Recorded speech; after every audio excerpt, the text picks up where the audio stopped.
আমরা এখন ছাদে, আমরা এসেছিলাম রিলস বানাতে, তো এখানে এত হাওয়া দিচ্ছে মনে হচ্ছে আমরা সমুদ্রের ধারে দাঁড়িয়ে রয়েছি। তো অন্ধকার হয়ে গেছে, বেশি মানে রিলস করতে পারিনি আমরা, কেননা অনেকটা লেট হয়ে গেছিল আসতে ছাদে।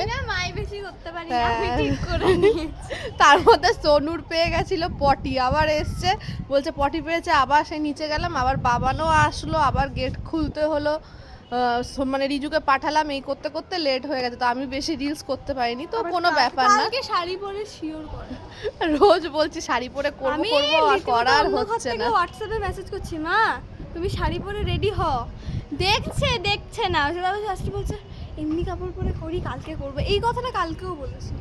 জানি না কবে। আমার হেভি লেথার্জি লাগে রেডি হতে, ওই রেডি হওয়া কাজটা প্রচন্ড করি, ওই মেকআপ করো।